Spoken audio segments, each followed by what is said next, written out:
There are things people think they know about Amish marriages. They see the farms, they see the prayer caps, they see the families sitting together in church, and they assume peace. I used to think the same thing, even while I was living inside it. Nobody ever told me that a person can feel completely alone while surrounded by family. Nobody told me that silence could be used like a tool. Nobody told me that a woman could lose her voice without anyone ever raising theirs. The first time I told my husband no, he did not argue, he did not shout, he did not slam a door. He simply rolled over in bed and faced the wall. That was all. But in our community, that small movement meant something. I did not understand it then, I understand it now. And what happened afterward changed the way I saw my marriage forever. Context. I grew up Old Order Amish in Ohio. Our world was small. Not small because of the land. The farms stretched for miles. The fields seemed endless in summer. What was small were the choices. Everything was guided by the Ordnung. That is the set of unwritten rules that governs Amish life. You learn those rules before you can even explain them. You learn them by watching, by obeying, by staying quiet. In our community, children were taught something called Gelassenheit. It means yielding, letting go of your own will, putting others before yourself. It sounds beautiful when you first hear it. Sometimes it is, but sometimes it means learning to ignore your own needs, especially if you are a girl. I was taught to be helpful. I was taught to be humble. I was taught that a good wife creates peace in the home. Nobody ever sat me down and said my needs did not matter. They did not have to. The lesson was everywhere. In sermons, in conversations, in the way women spoke to each other, in the things nobody questioned. By the time I was a teenager, I already knew what kind of wife I was supposed to become. I just did not know what it would cost.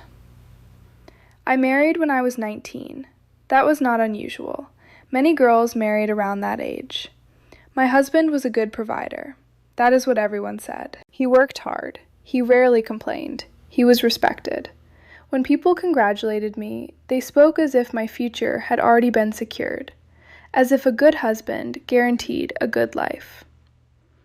The wedding was held in my father's barn. Long tables filled the room. Women carried trays of food back and forth all day. The smell of roast chicken and fresh bread drifted through the air. Children ran outside between the buggies. The older women laughed together while washing dishes. I remember standing there in my plain dress and white prayer covering. I remember feeling nervous and hopeful, mostly hopeful. I believed I was stepping into adulthood. I believed marriage would be hard work, but I also believed it would be partnership. I was wrong about part of that. The first year passed quickly. We settled into routines. That is what Amish life is built on, routines. Morning chores, meals, church, family visits, season after season. Before long, we had our first child, then another. My days became full, not busy, full. There is a difference. Busy means you can rest later. Full means there is no later. I woke before sunrise. I prepared breakfast. I cleaned. I washed clothes. I cared for children. I worked in the garden. I canned vegetables. I baked bread. I prepared supper. Then I started again the next day. Sometimes I felt tired before breakfast. Sometimes I felt tired before I even opened my eyes. But I believed that was normal. Every woman around me seemed tired. Nobody complained. Or if they did it quietly. The first time something changed, it happened on an ordinary day. Those are usually the days that matter most. Nothing dramatic happened, no fight, no crisis, just exhaustion. The baby had been waking through the night. My older child had a fever. I had spent the afternoon preserving vegetables for winter. By evening, my back hurt, my hands hurt, even my eyes hurt. I remember standing at the sink, looking out the window. The sky was dark. The barn lantern glowed in the distance, and all I could think about was sleep, just sleep. That night, when my husband reached for me, I whispered something simple. I said, "Not tonight." I spoke softly. I was not angry. I was not rejecting him. I was simply exhausted. For a moment, neither of us moved. The room felt strangely still. Then he rolled over and faced away from me. That was all. At least, that it looked like. The next morning, he was already gone when I woke up. I found him in the barn later. He spoke to the children. He answered questions. But he barely spoke to me. At first, I thought he was having a difficult day. Then another day passed, and another. The silence remained.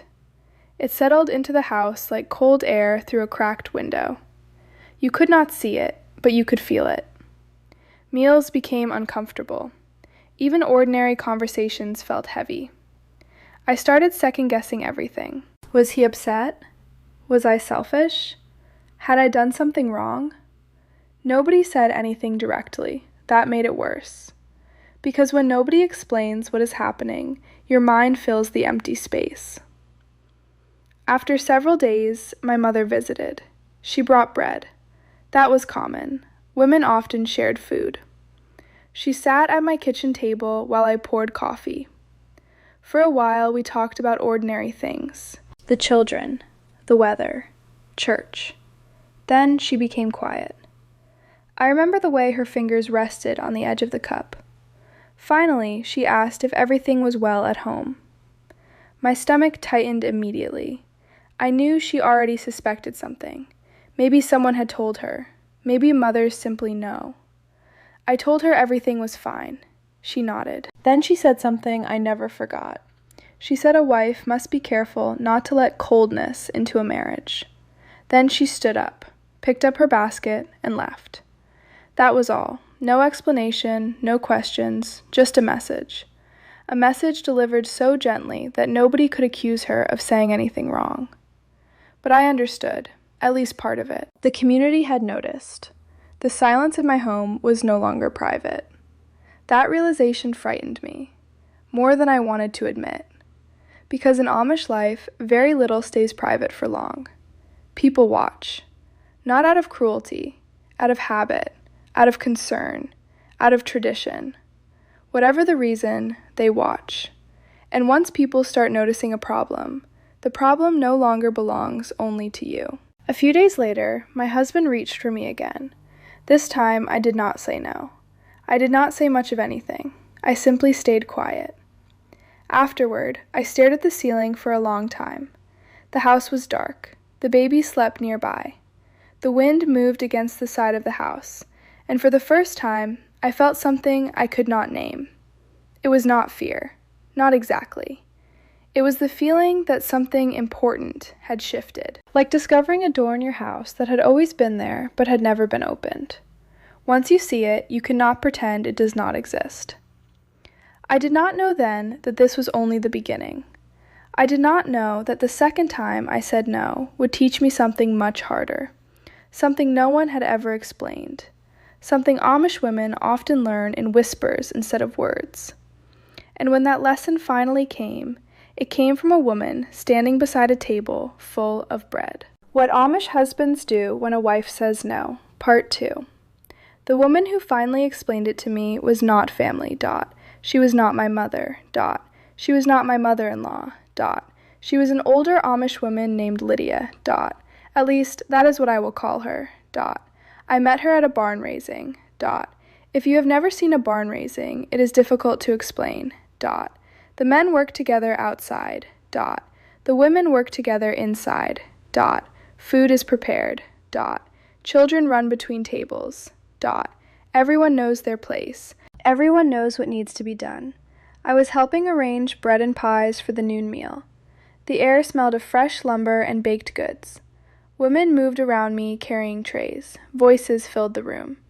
But somehow, Lydia found a way to speak so quietly that it felt like we were alone. She stood beside me. She adjusted a loaf of bread. Then she said something that made my stomach tighten. She asked if things were difficult at home. I froze. I had never spoken about my marriage to her, not once. Yet somehow she knew. Or maybe she did not know. Maybe she simply recognized the signs. The signs were probably older than both of us. I tried to smile. I tried to pretend everything was fine. But Lydia did not seem interested in pretending. She kept her eyes on the bread. Then she said something I never forgot. She said that the first refusal is often forgiven. The second refusal becomes a concern. And after that, people start talking. Not loudly, never loudly, quietly.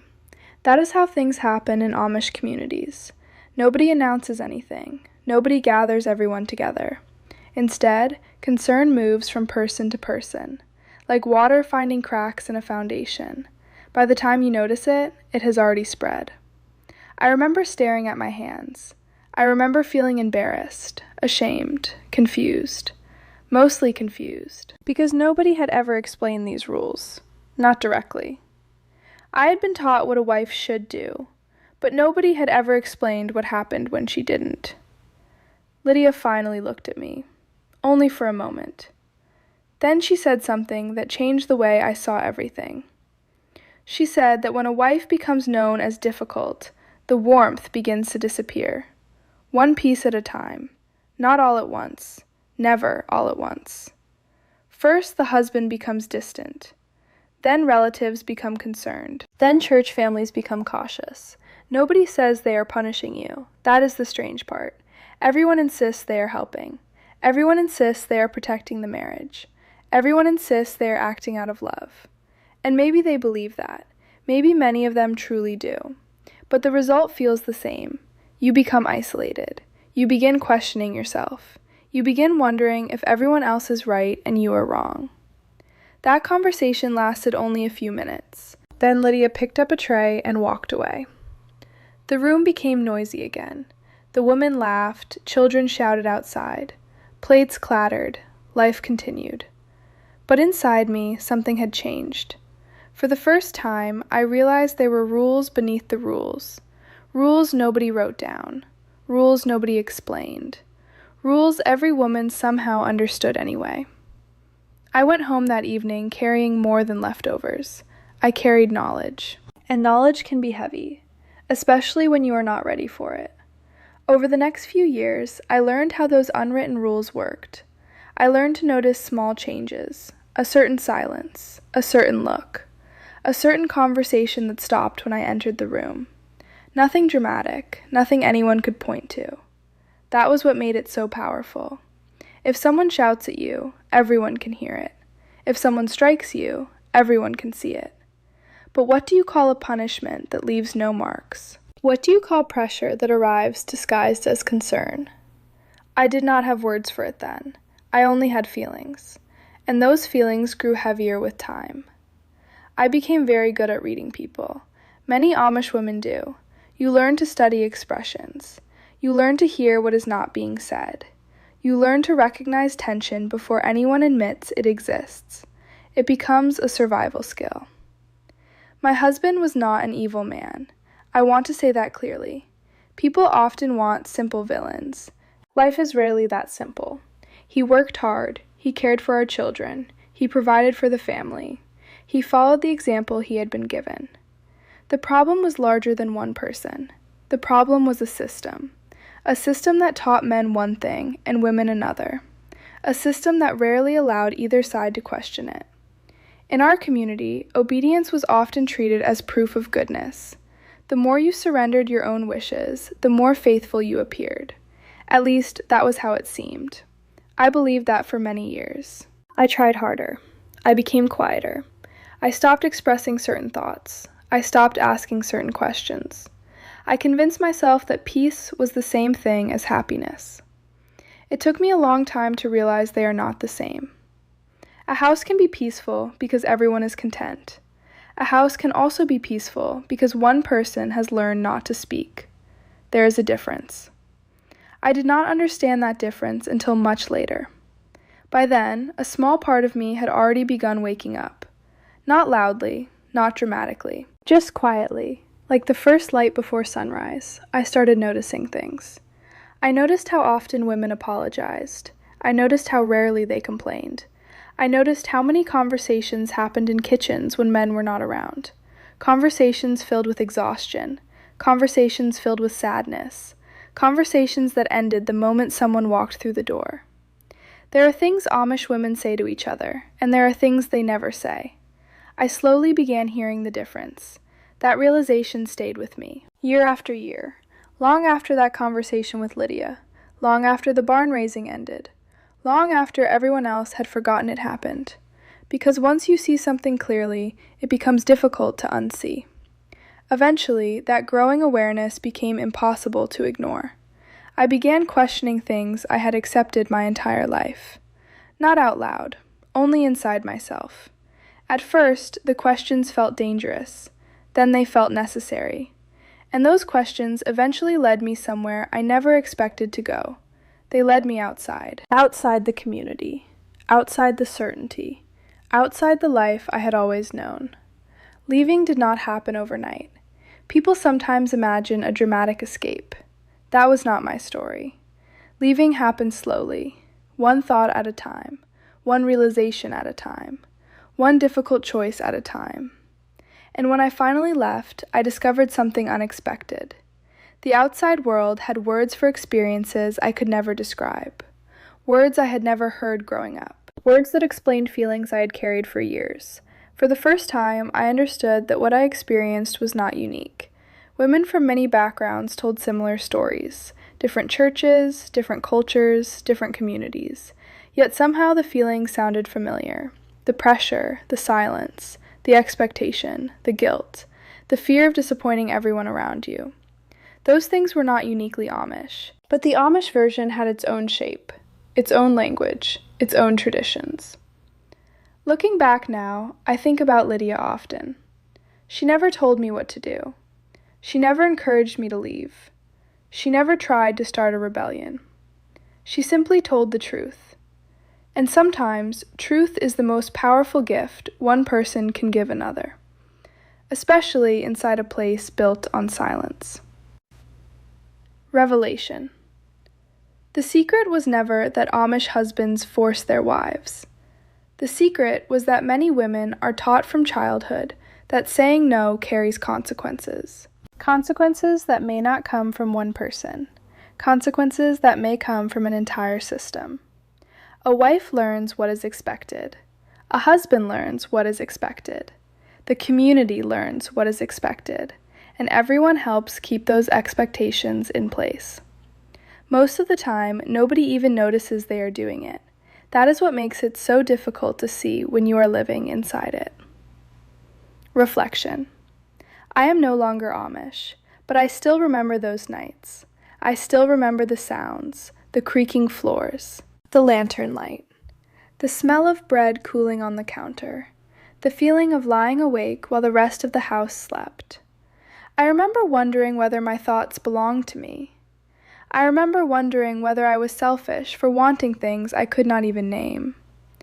What the outside world doesn't see is that many Amish women are carrying questions they cannot ask, questions they barely allow themselves to think. Some will stay, some will leave. Every story is different. I do not judge the women who stayed. I understand them, because I was one of them for many years. And if there is one thing I know now, it is this: silence can hide many things. But eventually, truth finds a way through, just like sunlight finds its way through the cracks of a barn wall. Slowly, quietly, but always. This is my story. Like, share, and subscribe if you want to hear more real Amish experiences no one else is telling. And if something in this story stayed with you, tell me in the comments. I read every one. Until next time, thank you for listening.